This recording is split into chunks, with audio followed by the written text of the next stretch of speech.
성도 여러분 안녕하세요. 오늘도 기도하는 가운데 주 예수님의 은혜가 여러분과 함께 하시기를 빕니다. 우리 함께 찬송하고 금요 기도회를 시작하겠습니다. 찬송가 365장 마음속에 근심 있는 사람, 우리 1절과 3절을 부르겠습니다.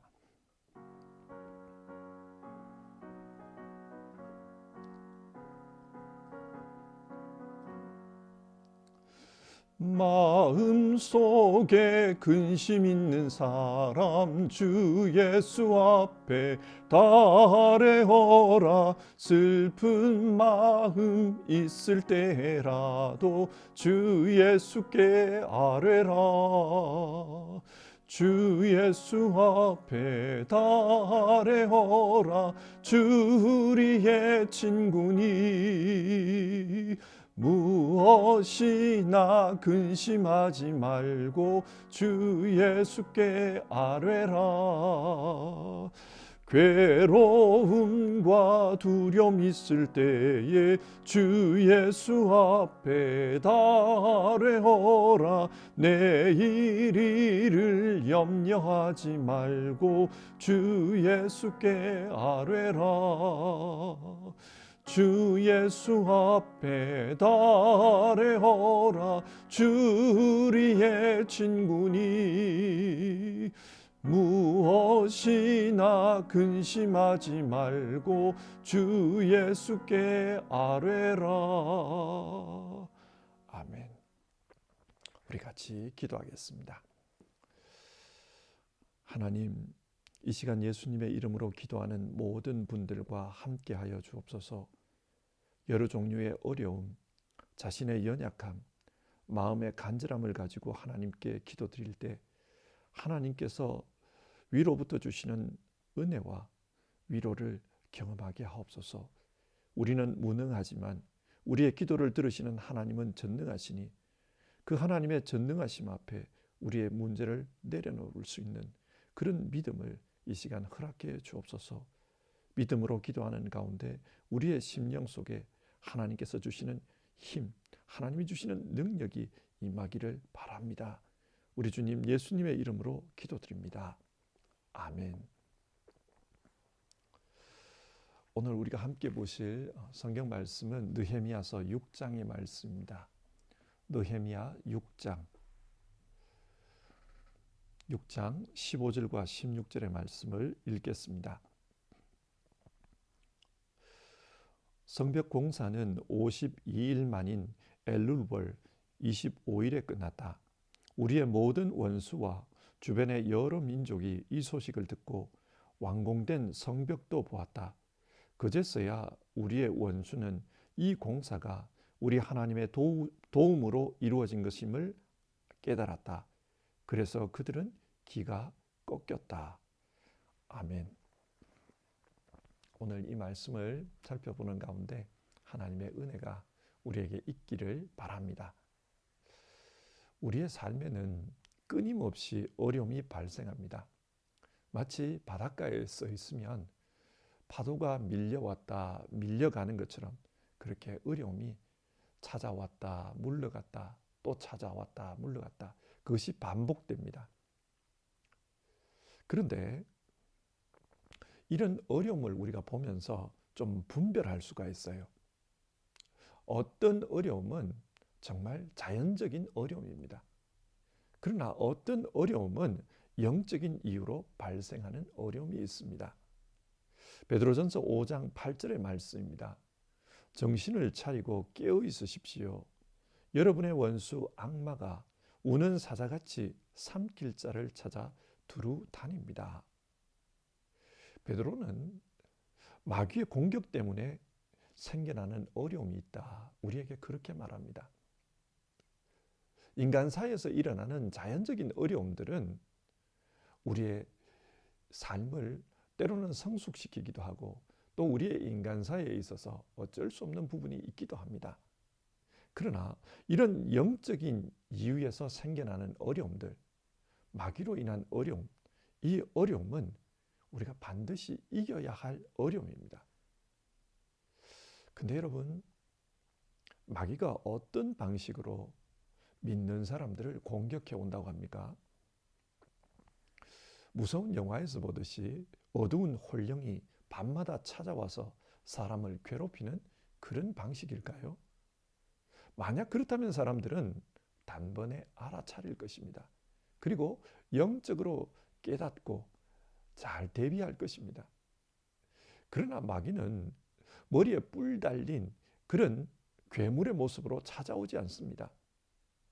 베드로는 마귀의 공격을 사자의 사냥에 비유하는데, 굶주린 사자가 먹잇감을 사냥하기 위해서 어떻게 합니까? 최대한 자기 몸을 감춥니다. 상대방이 자기를 발견하지 못하도록 살금살금 기어갑니다.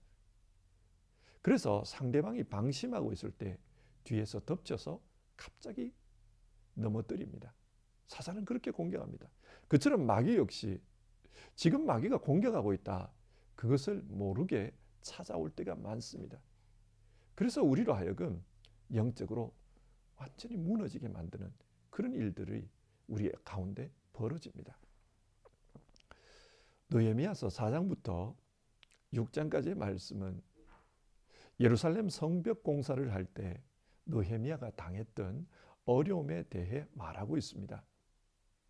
예루살렘 성벽 공사는 하나님의 뜻이었습니다.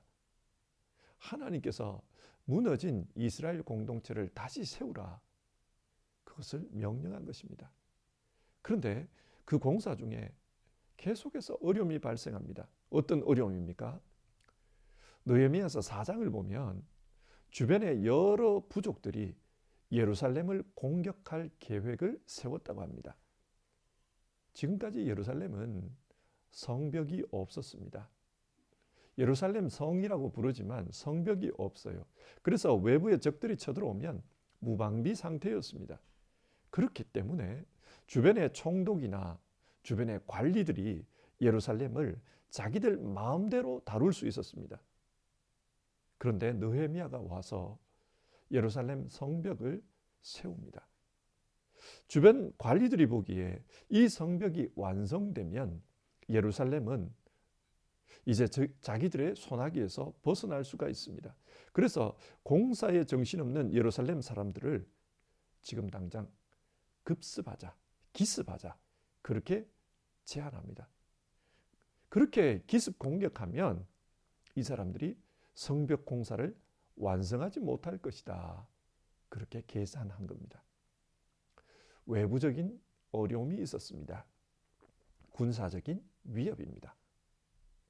또 느헤미야서 5장을 보면 내부적인 어려움이 있습니다. 공사 기간이 몇 달이 되다 보니까 가난한 사람들의 경제적인 부담이 가중됩니다. 가난한 사람들은 하루 벌어서 하루 먹고 사는 그런 상황이었는데, 이런 사람들이 매일 공사 현장에 동원되다 보니까 경제적으로 어려워진 겁니다. 그런데 예루살렘에 살고 있던 부자들이 그런 가난한 사람들에게 양식을 빌려주고 높은 이자를 받은 것입니다. 그리고 만약 이자와 빌려간 양식을 갚지 못하면 그 집의 자식이나 가족들을 끌고 가서 노예로 팔아버렸습니다. 공동체 내적인 어려움이 있었던 겁니다. 오늘 읽은 느헤미야 6장에도 어려움이 나옵니다. 대략 3가지 종류의 어려움입니다. 첫 번째 어려움은 대적들이 느헤미야를 암살하려고 한 것입니다. 6장 1절, 예루살렘 성벽 공사가 거의 마무리 단계에 들어갔을 때였습니다. 이제 성문만 달면 공사가 완성됩니다. 그러자 대적들이 느헤미야를 암살할 계획을 세웠습니다. 여기서 말하는 대적이 누구인가? 6장 1절을 보면 산발랏이라는 사람입니다. 이 산발랏은 사마리아를 관리하던 총독입니다. 그리고 도비야, 이 도비야는 암몬 지역과 유다 지역에 영향력을 끼치던 관리라고 합니다. 또 아라비아 사람 겟셈, 이 사람은 지금의 사해 부근, 또 사우디아라비아 북부, 그 지역을 다스리던 관리입니다. 이처럼 예루살렘 주변의 여러 관리들이 서로 의논하고 느헤미야를 암살하려고 했다는 겁니다. 그러면 어떤 방식으로 암살을 하려고 했는가? 2절을 보면 느헤미야에게 오노 평지의 한 촌에서 만나자고 합니다. 오노 평지는 예루살렘과 사마리아의 중간 지점입니다. 한국식으로 말하면 판문점이에요. 왜 이런 곳에서 만나자고 하는가? 형식적으로는 이런 겁니다. 이제 예루살렘 성이 완공되면 유다의 위상도 올라가지 않겠느냐. 그러면 주변 부족들과 새로운 관계를 설정해야 하는데 그것을 함께 의논해보자. 그런 의도에서 마련한 회담입니다. 하지만 2절 끝부분을 보면 이것은 느헤미야를 해치기 위한 흉계였습니다. 이 대적들이 생각하기에 느헤미야만 제거하면 성벽 공사는 실패한다. 그렇게 본 것입니다. 그런데 이 느헤미야는 페르시아 왕이 파견한 사람입니다. 그러니까 대놓고 암살할 수는 없어요. 그래서 정치 회담을 가장해서 암살할 계획을 한 것입니다. 느헤미야가 이들의 음모를 간파했습니다. 그래서 이들이 제안한 그 정치 회담에 나가지 않습니다. 나는 성벽 공사를 마무리해야 될 큰일이 있기 때문에 그게 갈 수 없다. 거절합니다. 거절하자 4번이나 사람을 보내서 회담장에 나오라고 그렇게 채근했다는 겁니다. 여러분, 마귀의 특징이 무엇입니까? 예수님은 마귀를 거짓의 아비라고 불렀습니다. 마귀는 거짓을 좋아합니다. 평화회담을 가장하지만 그 뒤로는 암살을 계획하고 있습니다. 우리에게도 마귀는 보기에는 좋은 것 같지만 뒤에는 우리를 죽이는 그런 모습으로 우리를 다가옵니다. 거짓의 모습으로 다가옵니다. 두 번째로 느헤미야가 당했던 어려움은 거짓 소문이었습니다.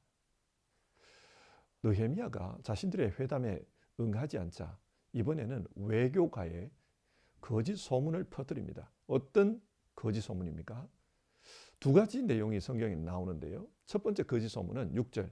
느헤미야가 지금 왕이 되려 한다. 그래서 성벽을 쌓고 있다. 만약 성벽이 완성되면 유다 사람들이 페르시아 왕에게 반역할 것이다. 그런 내용의 소문을 퍼뜨린 겁니다. 에스라 4장을 보면 10년 전에 에스라가 예루살렘에 와서 성벽 공사를 하려고 한 적이 있습니다. 그런데 그때 사마리아와 또 이 주변에 있던 관리들이 거짓 소문을 퍼뜨리고 또 그 거짓 소문에 근거해서 왕에게 상소를 올린 적이 있습니다. 왕이시여, 유대인들이 지금 성벽을 세우려고 합니다. 이 성벽을 세우면 그 다음에는 그들이 반역할 것입니다. 역사서를 찾아보십시오. 이들은 이전부터 반역을 자주 하던 민족입니다. 그런 내용의 상소를 올렸습니다. 왕은 그 상소를 받은 후에 진짜 이들이 올린 그것을 믿고 그 말을 믿고 성벽 공사를 중단시킨 적이 있습니다. 그래서 지금 느헤미야의 대적들도 10년 전과 똑같은 방식으로 거짓 소문을 퍼뜨렸던 겁니다.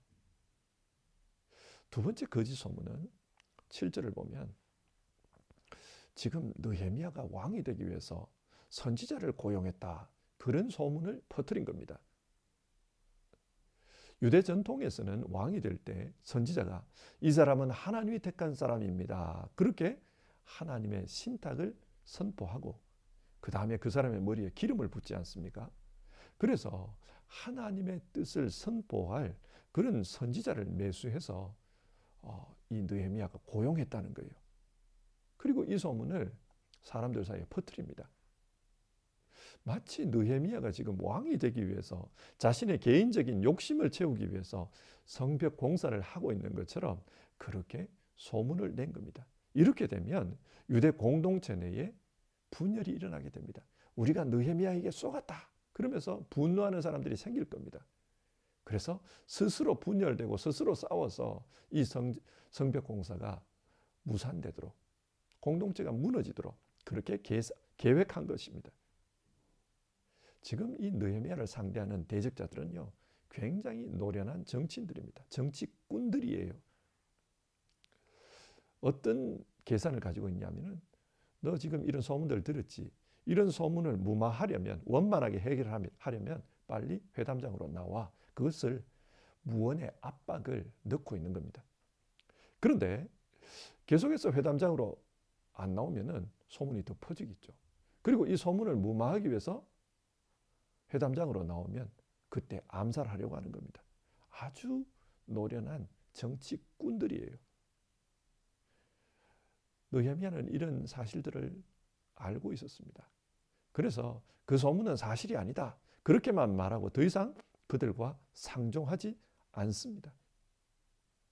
대신에 느헤미야는 하나님 앞에 기도합니다. 9절인데요. 하나님 나에게 힘을 주십시오. 느헤미야는 하나님을 믿는 믿음의 방식으로 그렇게 대응합니다. 왜냐? 이들과 싸워봤자 소문만 더 퍼질 것이기 때문입니다.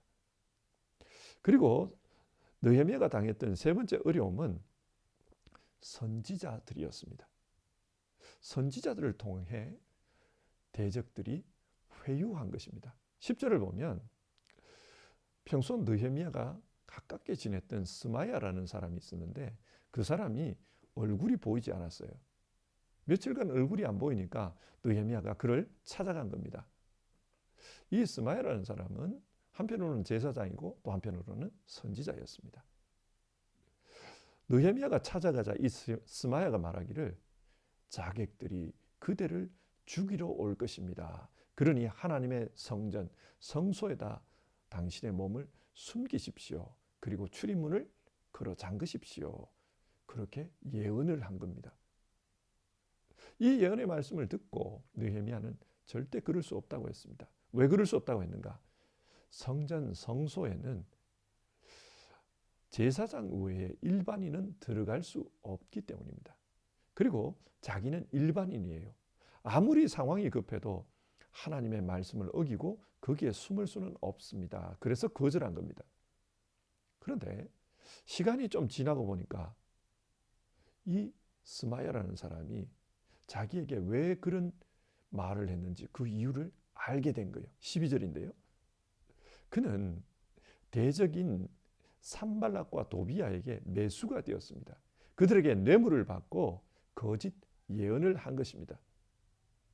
만약 느헤미야가 스마야의 말을 믿고 성전에 진짜 숨었다면 그 다음에는 소문이 날 겁니다.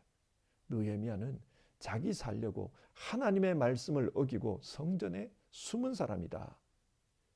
저런 사람이 어떻게 하나님의 일을 하는 사람일까? 성벽 공사는 하나님의 일이 아니다. 우리가 느헤미야에게 속은 것이다. 자기 개인의 사리사욕을 채우려고 우리를 속인 것이다. 그렇게 공격해 올 것입니다. 자, 여기서 보십시오. 하나님을 섬기는 제사장도 하나님의 일을 방해하는 경우가 있습니다. 예수님 당시 대제사장과 바리새인 그리고 율법학자들을 생각해 보십시오. 그들은 누구보다도 하나님의 성전을 지키고 하나님의 말씀을 지키기 위해서 노력하는 사람처럼 보였지만 실상은 예수님을 대적하는 자들이었습니다. 오늘날에는 이런 일이 없을까요? 우리 자신이 깨어 있어야 할 이유가 여기에 있습니다. 예수님 당시에 제사장과 율법학자들, 바리새인들은 자기들은 하나님의 성전과 하나님의 말씀에 순종하기 위해서 그 말씀에 충성하기 위해서 이런 일을 하고 있다. 그렇게 생각했을 것입니다. 그러나 결과론적으로 돌아보면 그들은 하나님의 아들을 대적한 것입니다. 마귀는 이런 식으로 역사할 수 있습니다. 베드로를 보십시오. 베드로는 자기 스스로 진짜 예수님을 사랑하는 사람이라고 생각했습니다. 그래서 예수님께서 내가 지금 예루살렘에 가면 십자가를 지고 죽을 것이다. 그리고 사흘 만에 부활할 것이다. 그런 말씀을 하셨을 때 베드로가 주님, 절대로 그러면 안 됩니다. 그러면서 예수님께 대들었습니다. 근데 예수님은 그런 베드로를 보면서 뭐라고 하셨습니까? 사탄아, 물러가라. 베드로 스스로는 주님을 사랑하기 때문에 주님 십자가에 달리면 안 됩니다. 그렇게 만류했을 것입니다. 자기 스스로는 나는 사랑해서 그랬다. 그렇게 말할 겁니다. 그러나 결과론적으로는 사탄아 물러가라. 사탄이 원하는 일을 하고 만 것입니다. 이처럼 우리 역시 하나님을 위해서 어떤 일을 한다고 하면서 결과론적으로는 하나님을 대적할 수가 있습니다. 그렇기 때문에 우리는 정말 영적으로 분별하는 그런 생활을 해야 하는 겁니다. 정말 영적으로 깨어있고 정말 자기를 돌아보면서 분별하지 않으면 사탄은 우는 사자처럼 조용히 다가와서 그렇게 기습 공격할 수 있습니다. 자, 이런 어려움들이 있었지만 그러나 하나님께서 느헤미야와 함께 해주셨습니다. 그래서 오늘 읽은 15절과 16절을 보면 기적 같은 일이 일어났어요. 그 예루살렘 성벽을 52일 만에 다 완공했습니다. 그래서 이 일이 성벽 세우는 일이 다 끝나자 주변의 여러 민족들이 또 대적들이 하나님 때문에 놀랐다는 거예요. 이런 정말 하나님이 도우셔서 이루어진 것이구나. 그걸 깨닫고 놀랐다는 거예요. 주민들도 놀랐습니다. 진짜 하나님께서 우리를 향해서 가졌던 뜻이구나. 그래서 대적들은 성벽이 완공된 걸 보고 그들이 기가 꺾였다. 그런 말을 합니다. 느헤미야가 승리한 것입니다. 자, 오늘 말씀을 정리해 봅시다. 우리가 살아가는 삶에는 다양한 어려움이 있습니다. 그러나 하나님은 이런 어려움이 있음에도 불구하고 우리 모두 영적으로 승리자가 되기를 원하십니다. 느헤미야처럼 말입니다. 우리가 승리자가 되기 위해서는 우리에게 다가오는 어려움이 어떤 이유에서 다가오는 어려움인지를 분별할 수 있어야 합니다. 왜 그렇습니까? 육적인 어려움은 육적인 방법으로 해결할 수 있습니다. 자연적인 어려움은 우리가 그 어려움을 자연적으로 받아들이면 됩니다. 그러나 영적인 어려움, 마귀 때문에 일어나는 이런 어려움은 반드시 이겨야만 합니다. 그리고 이런 어려움은 영적인 방법으로만 이길 수 있지 다른 방법으로는 이길 수 없습니다. 오늘 느헤미야가 당했던 어려움을 겉으로만 보면 인간적으로 누구나 당할 수 있는 그런 어려움이에요. 암살의 위협, 거짓 소문의 위협, 선지자를 동원한 여론 조작의 위협, 인간 사회에서 흔히 볼 수 있는 그런 어려움입니다. 그러나 그 뒤에는 마귀가 있었습니다. 우는 사자와 같이 느헤미야를 공격하는, 그래서 하나님의 뜻이 이루어지지 못하도록 만들려는 마귀가 있었습니다. 여러분, 우리에게도 이럴 수 있습니다. 자, 그러면 우리는 이런 질문이 들어요. 인간적인 어려움과 마귀로 인한 어려움을 어떻게 구별할 수 있습니까? 이런 질문이 생깁니다. 마귀 때문에 일어나는 어려움은 목표가 하나님의 뜻을 무산시키는 것입니다. 우리를 신앙적인 낭떠러지로 떨어지게 하려는 어려움입니다. 그래서 이 어려움에 굴복하면 개인적으로는 자기 신앙이 무너지고 크게는 하나님의 뜻이 좌절됩니다. 그래서 우리는 어려움이 생겼을 때 스스로 이 문제에 대해서 생각해 봐야 돼요. 내가 이 어려움에 굴복하면 어떤 결과가 다가오는가? 우리가 그 질문을 해봐야 됩니다. 그것을 생각해 보면 이 어려움이 인간적인 어려움인지 아니면 마귀로 인한 어려움인지 분별할 수가 있습니다. 만약 우리에게 오는 어려움이 마귀 때문이라면 그때는 우리는 어떻게 해야 됩니까? 베드로전서 5장 9절은요. 믿음에 굳게 서서 악마를 맞서 싸우십시오. 그렇게 말합니다. 피하면 안 됩니다. 맞서 싸워야 합니다. 사람들은 이런 어려움이 생겼을 때 그냥 피해버리려고 합니다. 아닙니다. 맞서 싸워야 합니다. 그런데 어떻게 싸워야 합니까? 성경은 믿음으로 굳게 서서 싸우라고 합니다. 오늘 느헤미야의 경우 어려움을 만났을 때 하나님 도와주십시오. 하나님께 기도했습니다.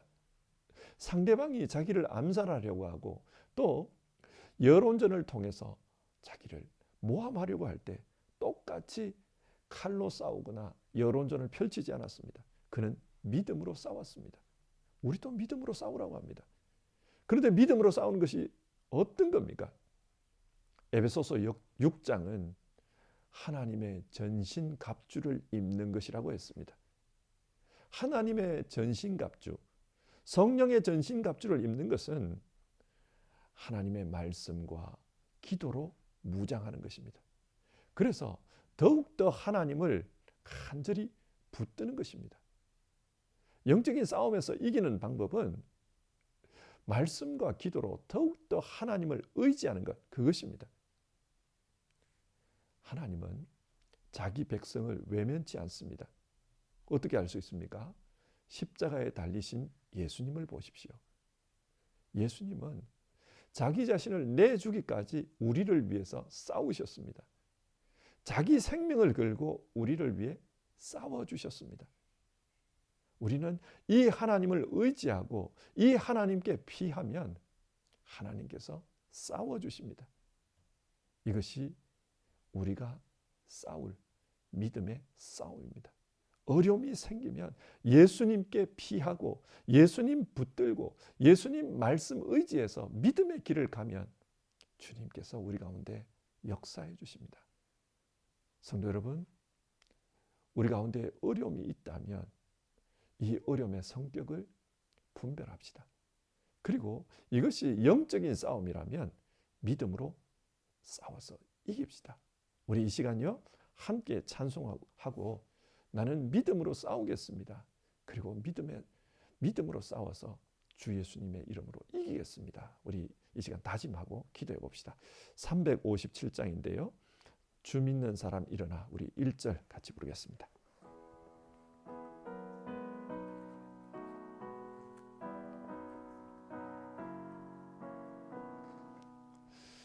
주 믿는 사람 일어나 다 힘을 합하여 이 세상 모든 마귀를 다쳐서 멸하세.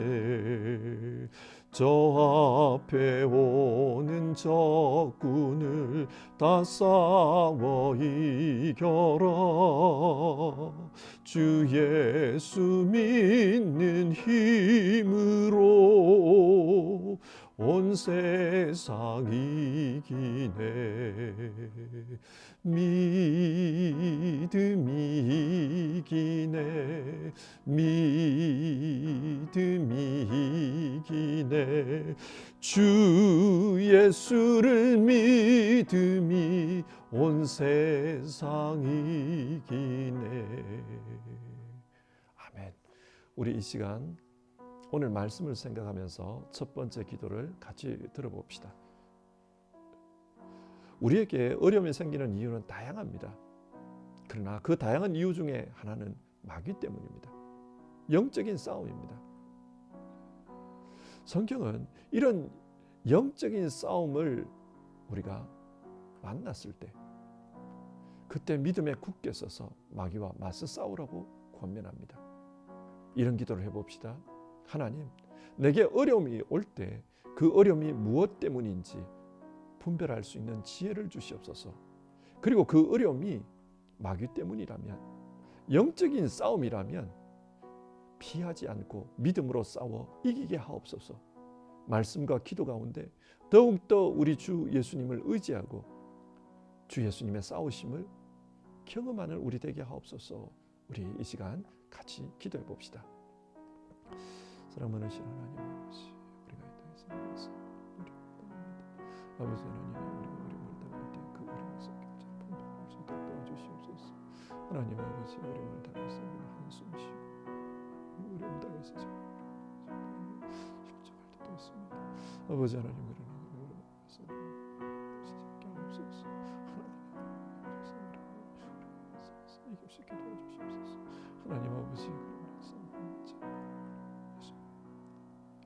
방법이 없습니다. 의지하고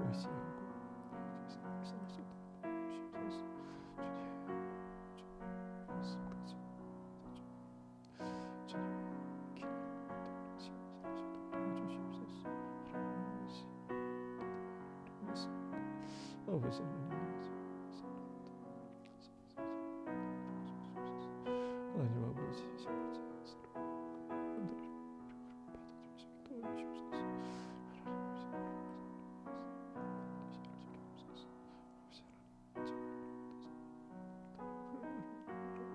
아버지 아버지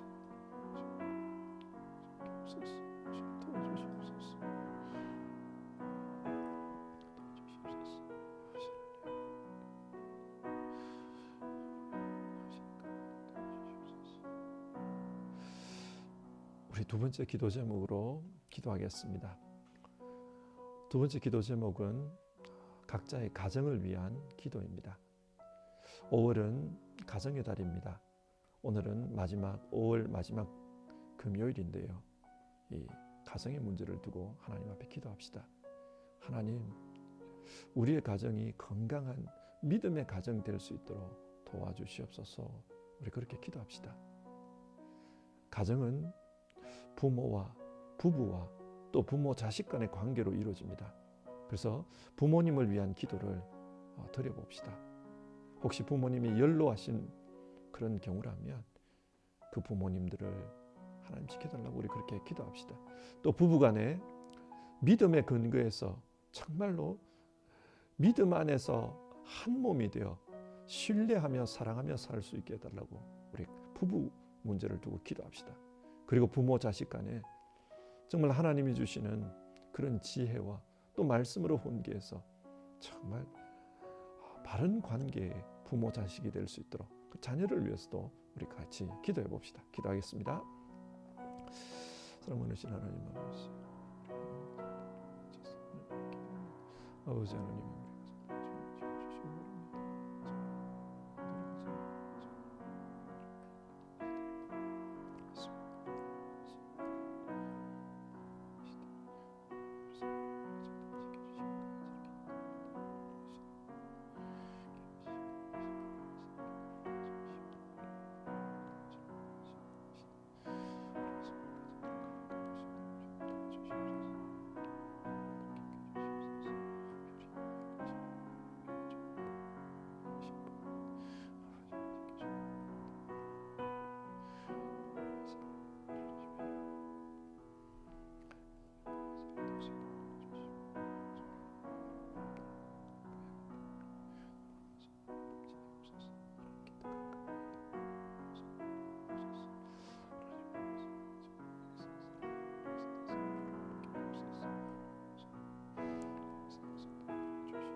하나님, 우리 성도님들의 가정을 위해서 기도합니다.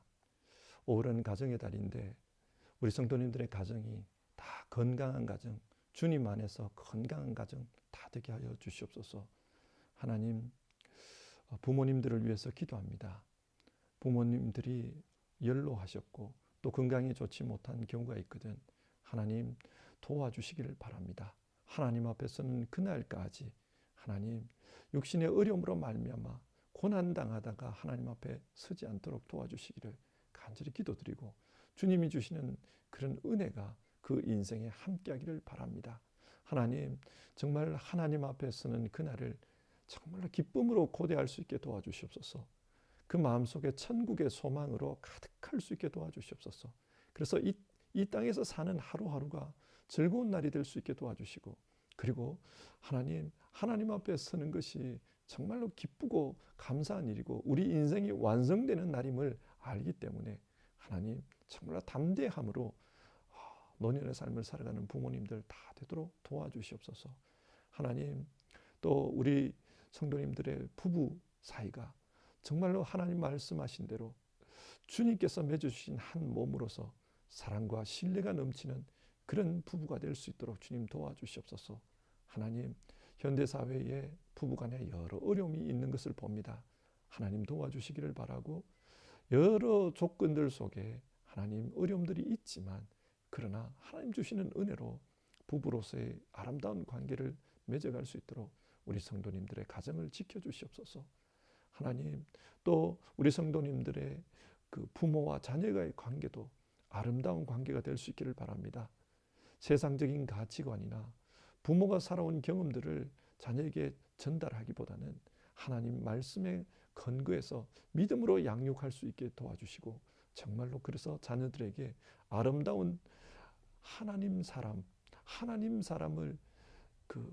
하나님 사람의 그 인간상을 심어줄 수 있는 귀한 부모님들 다 될 수 있도록 도와주시옵소서. 하나님 우리 성도님들의 가정의 모습은 다양합니다. 이런 모습 저런 모습 다양한 가정들, 그러나 어떤 모습이든지 간에 하나님께서 그 가정을 축복해 주시고 그 가정을 통해서 하나님의 역사가 이루어지게 하옵소서. 귀한 가정들 다 되게 하옵소서. 하나님 함께해 주시옵소서. 예수님의 이름으로 기도드립니다. 아멘. 우리 찬송가 357장 주 믿는 사람 일어나 2절 부르고요. 세 번째, 네 번째 기도 제목으로 같이 기도하겠습니다.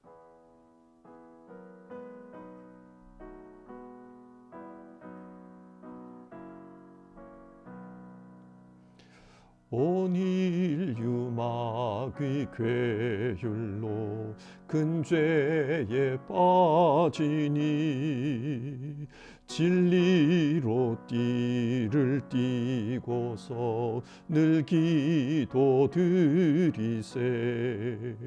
참 믿고 의지하면서 겁없이 나갈 때 주 예수 믿는 힘으로 온 세상 이기네. 믿음이 이기네. 믿음이 이기네. 주 예수를 믿음이 온 세상 이기네. 아멘. 우리 세 번째 기도 제목은요, 우리 성도님들 가운데 어려움 가운데 계신 분들을 위한 기도입니다. 우리는 항상 어려움 가운데 있는 분들을 위해서 기도해야 할 의무가 있습니다. 그것이 교인의 의무입니다. 우리 성도님들 가운데 육신의 어려움을 겪고 있는 분들이 있습니다. 질병으로 말미암아서 또 노환으로 말미암아서 여러 가지 조건들로 상황들로 말미암아서 육신의 고통, 정신적인 고통을 겪는 분들이 있습니다. 그리고 사회생활에 어려움을 겪고 있는 분들도 계십니다. 이민생활하면서 유학생활하면서 남의 나라에 살면서 겪는 그런 어려움들을 당하는 분들이 있습니다. 우리 이분들을 위해서 같이 기도합시다. 육신적인 어려움을 겪고 있는 분들 하나님이여 고치시고 온전케 하여 주시옵소서. 하나님 도와주시옵소서. 우리 그렇게 기도했으면 좋겠습니다. 특별히 우리 정순애 사모님 목요일에 수술하셨습니다. 우리 같이 중보 기도해 주시길 바라고, 또 오랫동안 요양원에 계시는 우리 김영실 집사님을 위해서도 우리 기도해 주시길 바라고요. 그 외에도 많은 분들이 병원 생활하고 또 집에서 요양하고 그렇게 계십니다. 우리 특별히 어르신들을 위해서 그렇게 기도해 주시길 바랍니다. 그리고요, 사회생활을 하면서 어려움 겪고 있는 분들, 경제적인 어려움, 또 직장을 찾고 있는데 직장이 잘 안 되는 분들, 또 결혼을 바라는데 그런 짝을 잘 찾지 못하는 분들, 학교 입학을 원하는데 그게 쉽지 않은 분들, 이런 분들을 위해서도 우리 같이 기도합시다. 우리 하나님께서 길을 열어달라고 기도합시다. 또 영적인 어려움을 겪고 있는 분들, 독수리 날개침이 올라간 것 같은 우리를 새롭게 하시는 그런 하나님의 은혜를 베풀어 달라고 우리 이 시간 같이 기도합시다. 기도하겠습니다. 아버지 하나님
도와주시옵소서. 도와주시옵소서. 사랑하는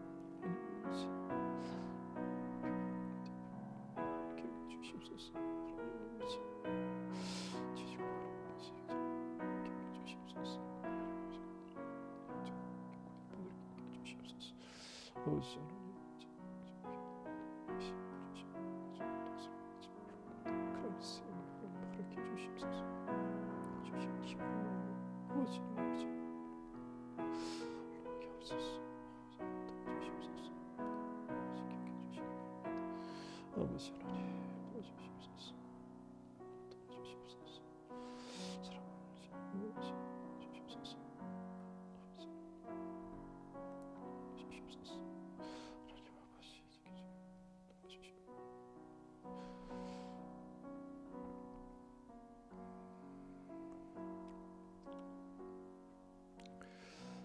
네 번째 기도 제목으로 기도를 하겠습니다. 이번에는 교회를 위해 기도합시다. 우리 교회 안에 유아부와 아동부와 청소년부와 청년부, 그리고 사랑누리 선교회와 두란노 선교회, 이런 부서들이 있습니다. 우리 이런 부서들을 위해서 같이 기도합시다. 모임마다 하나님 함께 하시는 그런 은혜를 허락해 달라고, 예배와 교육의 그런 모임들을 통해서 하나님 은혜를 허락해 달라고 우리 같이 기도합시다. 그리고 12개의 구역이 있습니다.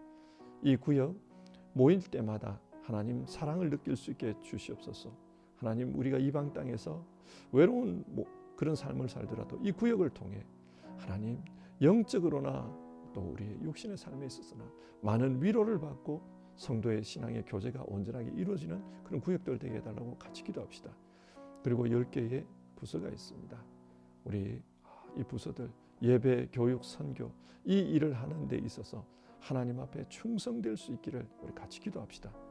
뿐만 아니라 여기서 섬기는 이들, 우리 집사님들, 선생님들, 또 장로님, 권사님들, 안수 집사님들, 이분들을 위해서 또 우리 교육자들을 위해서 같이 기도해 주시기를 바랍니다.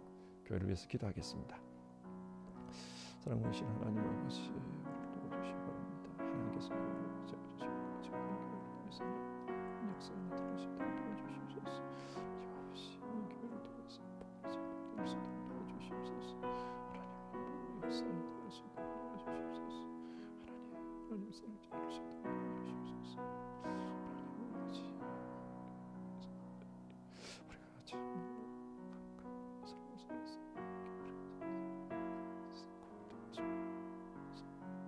하나님 아버지 도와주시옵소서.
하나님, 교회를 위해서 기도합니다.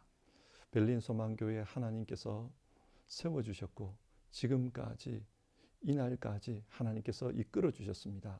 우리는 하나님의 은혜 가운데 살았습니다. 하나님께 감사를 드립니다. 하나님, 우리 berlin 소망교회에 속한 성도님들이 정말 신앙으로 살아서 먼저는 자신의 삶에 있어서 하나님과 연합한 인생 되게 하시고 또 하나님의 영광을 드러내는 삶을 살 수 있도록 도와주시옵소서. 그리고 또 우리가 공동체로서는 예수 그리스도의 복음 전파와 또 하나님 나라의 일들을 감당하는 그런 교회 되게 하옵소서. 하나님, 교회 안에 여러 부서들이 있습니다. 그 부서들마다 하나님께서 주신 그런 사명들을 정말 충성스럽게 감당할 때 하나님, 섬기는 이들이 지치지 않도록 도와주시고 그 섬김을 통해서 하나님 오히려 성장할 수 있게 도와주시고 강건해질 수 있도록 주님 도와주시옵소서. 하나님의 일꾼으로서 정말 하나님께 칭찬 듣는 사람으로 우리가 성숙되어 갈 수 있도록 도와주시옵소서. 하나님, 유아부와 아동부를 위해서 기도합니다. 어린이들이지만 그들도 그들 나름의 어려움이 있습니다. 독일 땅에서 태어난 이방인으로서 하나님, 학교에서나 유치원에서나 살아가는 공간에서 어려움들이 있을 것입니다. 외모가 다르기 때문에 친구들과의 관계 속에서 어려움이 있을 것입니다.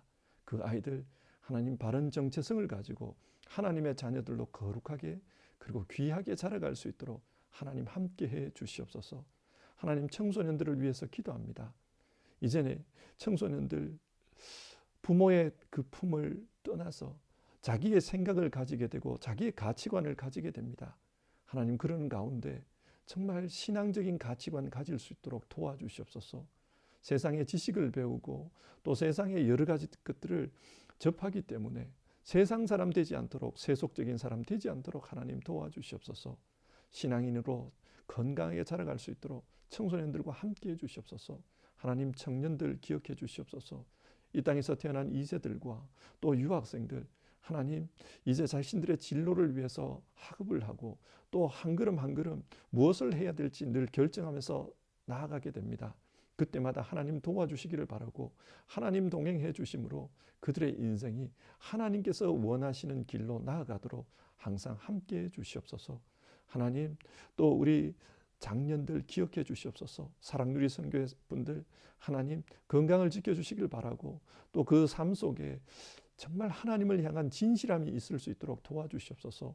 세상을 사랑해서 하나님을 떠나는 일 없도록 주님 지켜주시길 바랍니다. 그리고 주어진 가정들을 충실하게 지키고 그 가정을 건강하게 믿음의 가정으로 잘 세워갈 수 있도록 우리 사랑누리 선교와 함께 해주시옵소서. 세상 속에서 하는 일들을 통해 각자에게 부여된 자리들을 통해 하나님 나라를 일구가는 분들 다 될 수 있도록 도와주시옵소서. 우리 두란노 선교를 하나님 기억해 주시옵소서. 연세가 들면서 더욱더 하나님 나라를 바라보는 그런 소망이 커지게 하시고 그리고 이 땅에서 주어진 그 하나님의 삶들 그 삶들이 열매 맺어서 풍성한 노후가 될 수 있도록 하나님 함께해 주시옵소서. 노후의 삶이 감사와 기쁨이 넘치는 보람이 넘치는 그런 삶이 될 수 있도록 하나님 역사해 주시기를 간절히 기도드립니다. 어려움 가운데 있고 건강에 어려움을 겪고 있는 분들 그러나 그 어려움을 통해서 오히려 하나님께서 더욱더 주시는 은혜가 더 크기를 약할 때 강함 되시는 하나님의 은혜가 그 삶 가운데 임하게 하여 주시옵소서. 하나님 우리 교회를 통해 정말 하나님 영광 받으시고 하나님 역사가 이루어지기를 바랍니다. 귀하신 예수님의 이름으로 기도드립니다. 아멘. 우리 찬송가 357장 3절입니다. 주 믿는 사람 일어나 우리 3절 부르고요. 마지막으로 우리가 사는 세상과 또 우리가 돕고 있는 선교지를 위한 기도를 같이 하겠습니다.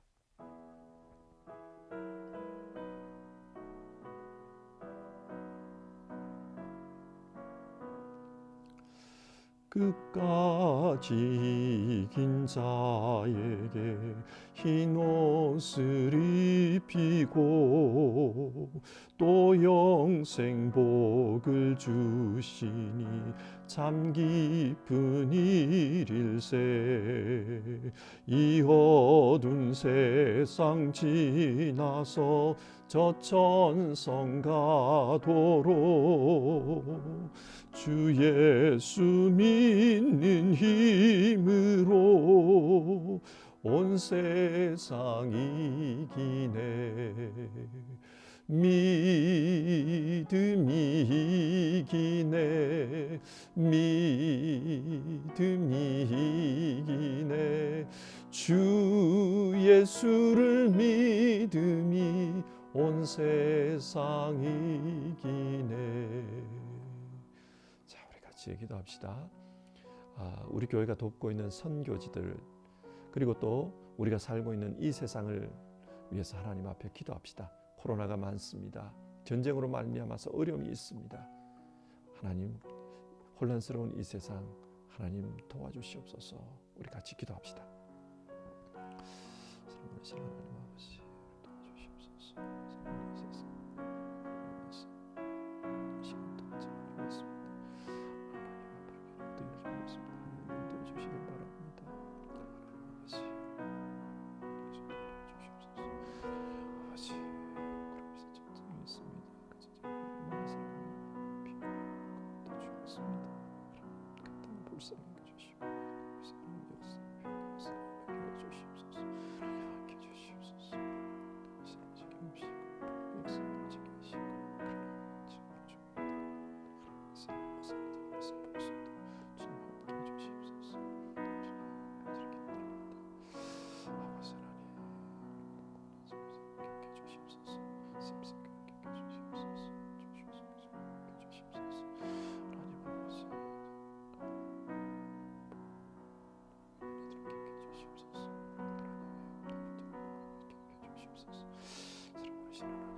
하나님, 하나님께서 다스리는 이 세상, 그러나 인간이 악하여서 하나님의 주권에 도전하고 그러다 보니 전쟁이 일어나고 또 하나님이 원치 않는 그런 많은 안 좋은 현상들도 나타난 것을 봅니다. 하나님, 탐욕에 찌들어 있고 욕심에 찌들어서 자기 중심성에 찌들어서 하나님 다스리는 이 세상을 참 나쁘게 해버린 우리 인간들을 용서하여 주시옵소서. 그러나 하나님의 크신 자비로 이 세상을 회복시켜 주시기를 바랍니다. 코로나가 빨리 해결될 수 있었으면 좋겠습니다. 그리고 우크라이나에서 일어난 저 전쟁, 하나님의 개입하심으로 빨리 종전되었으면 좋겠습니다. 그리고 하나님의 선한 역사 속에 이 세상이 어려운 분들이 좀 더 살기 나은 세상이 될 수 있도록 주님 도와주시옵소서. 그리고 이 세상을 위해서 정치하는 분들과 또 섬기는 많은 분들 주님 기억해 주시기를 바라고, 그들의 노력들이 하나님이여 열매를 맺을 수 있도록 선한 분들과 함께하여 주시옵소서. 하나님, 우리가 선교하고 있는 많은 지역들을 위해서 기도합니다. 샘선교회를 기억해 주시옵소서. 하나님, 우간다를 기억해 주시옵소서. 하나님, 조시아 선교를 기억해 주시옵소서. 하나님, 일본과 미국에 있는 예수전도단 그 캠프를 주님 기억해 주시옵소서. 하나님, 또 우리가 돕고 있는 미자립 교회들을 기억해 주시옵소서. 또 하나님, 우리가 하고 있는 한글 학교와 또 미술반을 기억해 주시옵소서. 하나님 아버지, 또 우리가 선교기금을 가지고 다시 돕고 있는, 새롭게 돕고 있는 그 선교지들을 기억해 주시옵소서. 하나님, 남아공을 기억해 주시옵소서. 세네갈을 기억해 주시옵소서. 하나님, 오만을 기억해 주시옵소서. 파키스탄을 기억해 주시옵소서. 하나님뿐만 아니라 영국에서 난민 선교를 하고 있는 우리 선교사님들을 기억해 주시옵소서. 하나님, 정말 이 선교의 일들을 통해 하나님이 기뻐하는 역사들이 나타날 수 있기를 바라고, 하나님께서 원하시는 그런 뜻들이 그곳에 실현될 수 있도록 역사해 주시옵소서. 오늘 우리가 함께 여러 가지 기도 제목으로 기도했습니다. 하나님, 우리 기도 가운데 함께 해주심을 감사드리고, 우리는 기도하지만 하나님의 역사가 함께 하셔서 우리 성도들의 삶 속에, 그리고 우리가 기도한 그 가정들과 선교지 속에 하나님의 뜻이 이루어지는 것을 보게 하여 주시옵소서. 하나님, 역사해 주시옵소서. 모든 것에 감사를 드렸고 이제 다리지 못한 기도는 주님 가르쳐주신 기도로 대신합니다. 하늘에 계신 우리 아버지, 아버지의 이름을 거룩하게 하시며 아버지의 나라가 오게 하시며 아버지의 뜻이 하늘에서와 같이 땅에서도 이루어지게 하소서. 오늘 우리에게 일용할 양식을 주시고 우리가 우리에게 잘못한 사람을 용서하여 준 것 같이 우리 죄를 용서하여 주시고 우리를 시험에 빠지지 않게 하시고 악에서 구하소서. 나라와 권능과 영광이 영원히 아버지의 것입니다. 아멘.